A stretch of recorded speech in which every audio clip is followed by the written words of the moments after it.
السلام عليكم ورحمة الله وبركاته. أهلا بيكم في يوم جديد من قناتي أكل زمان من بيتي. عاملين إيه النهاردة؟ وحشتوني. النهاردة إن شاء الله هنعمل أكلة حلوة هتعجبكم جدا، تنفع في العزومات وتنفع تاكل عادي كده، هتعجبكم بجد بجد هتعجبكم. يلا بينا نشوف معانا إيه كده ونسمي الله. بسم الله الرحمن الرحيم، اللهم صل وسلم وبارك على رسول الله. أنا معايا هنا بصلاية، هنعمل النهاردة جلاش بالفول الصويا. طبعا مش هنجيب ولا لحمه ولا فراخ ولا الحاجات دي كلها غاليه علينا، فهنعمل ايه على قد حالنا كده برضو، وهيبقى جميل جدا جدا جدا فوق ما تتصور، واللي هياكله مش هيفكر ان هو معمول بالفول الصويا. يلا بسم الله الرحمن الرحيم. حطيت شويه زيت معايا في الطاسه، نزلت ببصلايه، ونزلت كمان بقرن فلفل ملون، يعني احمر اخضر اللي عندك نزلت بيه. انا الفلفل بتاعي دبلان شويه عشان كان في الفريزر. ومعايا كوسايه وجزرايه، الخضار اللي تحبيه حطيه. وادي كمان بطاطسايه، كله نزلت بيه كده مع البصلايه مع شويه الزيت اللي انا حطيته، يبقى بصلايه وخضار، فلفل ملون وجزر وبطاطس وكوسه، عشان ولادي يستفادوا بكل الخضار ده. معايا هنا معلقه فلفل اسمر، معلقه بابريكا، معلقه كمون، معلقه كزبره ناشفه، واحده مرقه دجاج. تمام، معلقه فلفل اسمر، معلقه كزبره ناشفه، معلقه كمون، معلقه بابريكا، واحده مرقه، وشويه ملح. وادي معايا هنا كوبايه او كوبايتين فول صويا على حسب ما انت عايزه وعلى حسب الكميه. انا دخلت هنا ولاد حته لحمه، هي الوصفه من غير لحمه خالص. كان عندي لحمه مفرومه حطيت حته، لكن هي الوصفه معموله بالفول الصويا بس.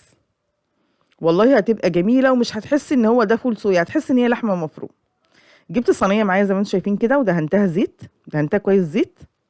وجبت معايا نص كيلو جلاش، دهنت الورقه كده زيت خفيف خالص خالص.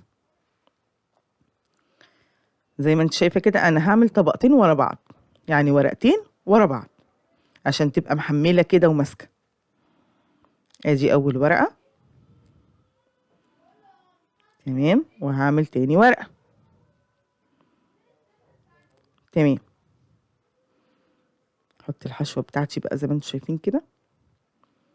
اي خضره عندك، اي حاجه عندك، خضار، بطاطس، كوسه، فلفل الوان، بصل، جزر، كله هيتحط في الوصفه دي، هتبقى جميله. وطبعا الفول الصويا يا جماعه احنا بنجيبه بنبله. هتحطي كوبايتين الفول الصويا بتوعك، هتبليهم شويه في الميه، وبعدين تصفيهم كويس، تعصريهم جامد كده، وتنزليهم في الوصفه بتاعتك. بصوا اكنها لحمه. انا دهنت ورقتين تحت بعض من الجلاش زيت خفيف جدا. اديكوا شايفين اللي انا دهنه الورقه ازاي زيت خفيف. واديني لفيت. بصوا، بسم الله الرحمن الرحيم. صلوا على رسول الله، اللهم صل وسلم وبارك على رسول الله.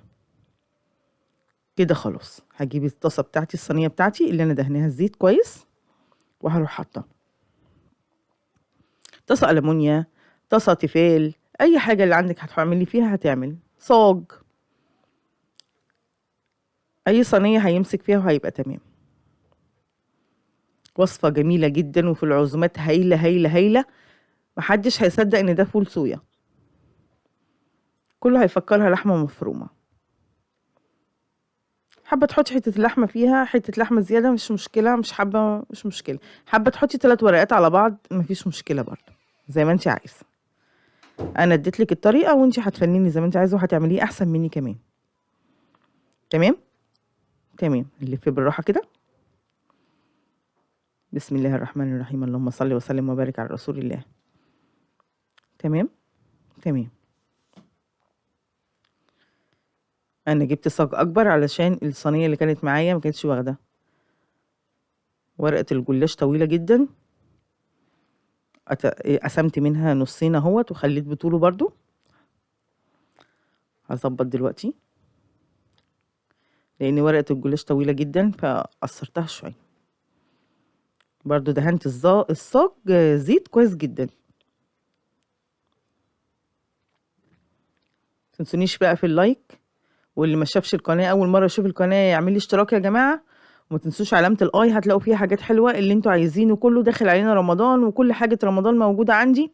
تفريزات رمضان والبطاطس والفول والفلافل، كل حاجه موجوده عندي.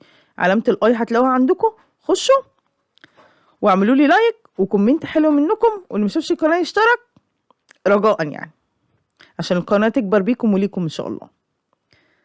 بصوا قسمت الواحده الطويله على 4، الاول قسمتها على 2 وبعدين قسمتها على 4. كده الحجم حلو وجميل، لما تمسكيها في ايديكي كده هتبقى حلوه وجميله. انا دلوقتي مولعه الفرن.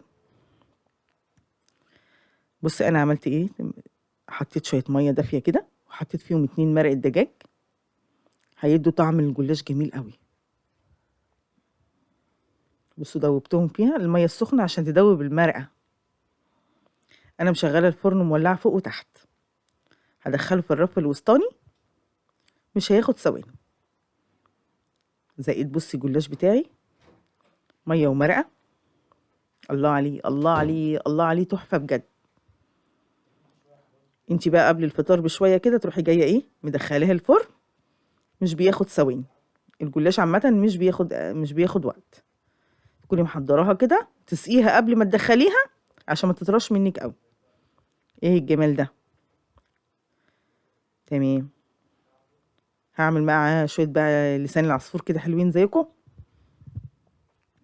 جبت معايا لسان العصفور اهو، حطيت مثلا حته زبده او حته سمنه فلاحي، هحمر فيها لسان العصفور. ده اكلنا النهارده. بعد ما اتحمرت لسان العصفور نزلت بالشوربه بتاعتي او ميه. خدوا بالكم انا حطيت طبق شوربه وحطيت طبق ميه. هحط دلوقتي شويه كركم على كاري وواحدتين مرقه